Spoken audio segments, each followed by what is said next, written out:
The only connection between that gospel and St. Lucy is that she was a young girl and a virgin when she met her martyrdom. So the gospel is in reference to the wise and the foolish women, Alma, that were at the wedding feast, which is a tradition in Semitic literature. The connection between that reading and the season is that last line, get ready, for you don't know when the Lord is coming. And the whole season of Advent is getting ready for the Lord's coming. Not December 25th, but the Lord's coming at the end of time.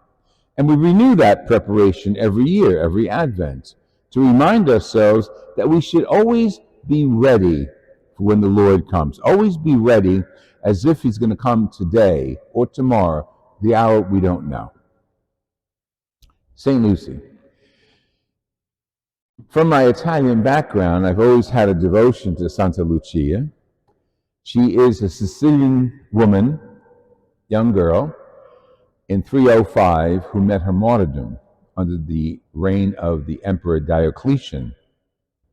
There are many, many, many stories around her martyrdom and her life. Basically, she came from a wealthy family, so therefore she had a nice dowry that she could have used when she got married. And the things changed when her father died, and she didn't want to get married.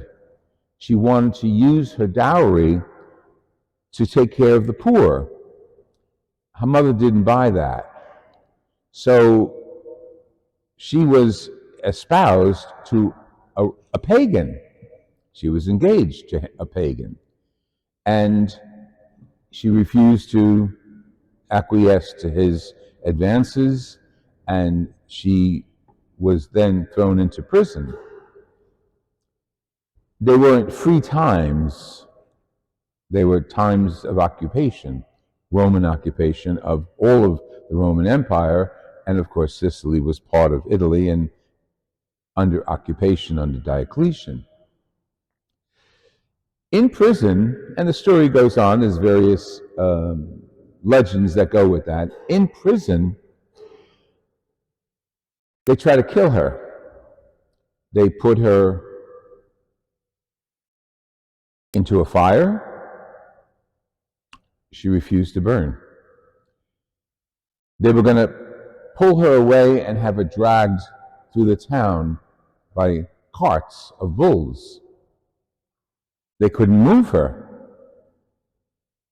Finally, one of the soldiers stuck a knife, sword, into her throat, and that's how she died.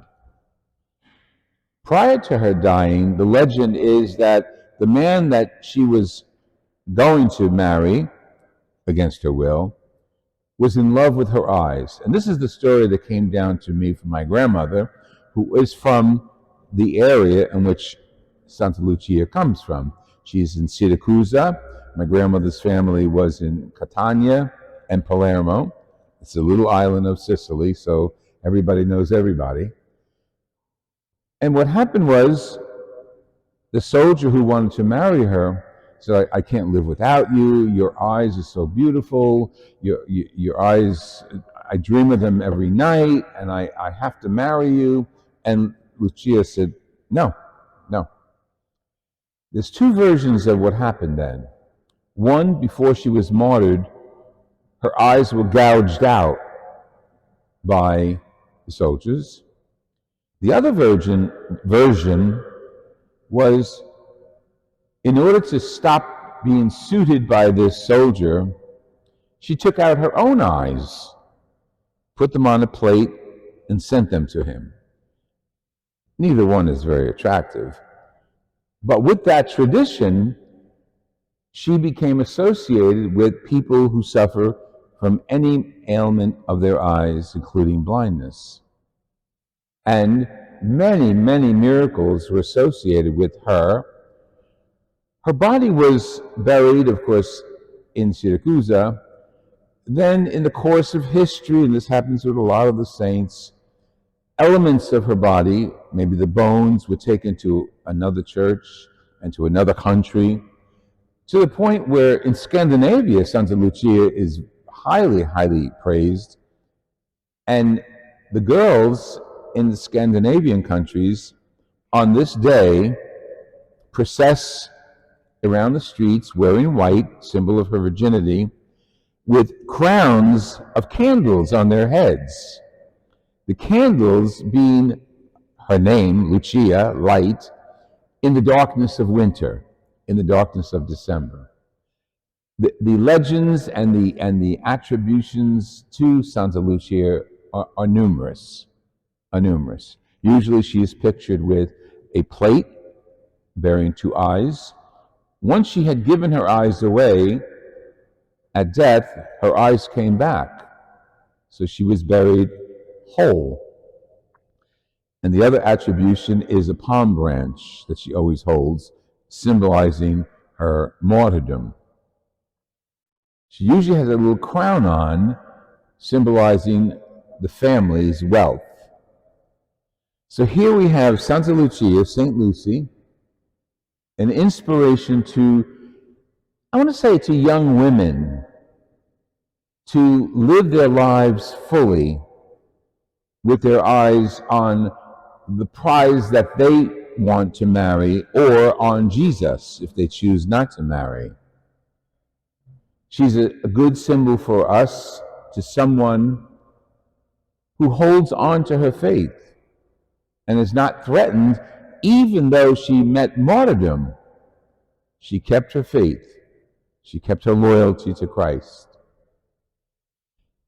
She's also a very strong patron for the poor because she gave her dowry away to the poor, which made her suspect to the Romans and, of course, led to her imprisonment and subsequent martyrdom.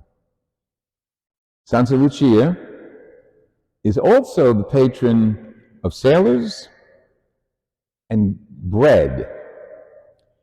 My grandmother, when I was a kid, I would go to her house every day. She lives around the corner in Jersey City. Today, she would get a plate and she would put cotton on the plate.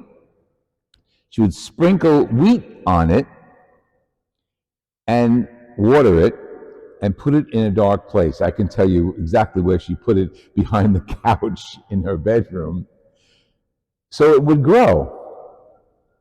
And then they did two things with the wheat. One, there's a food, it's a delicacy, it's very popular in the Mediterranean. It's called katcha. It's made with the buds of wheat and honey and a few other spices into like a bread, and it's eaten tonight.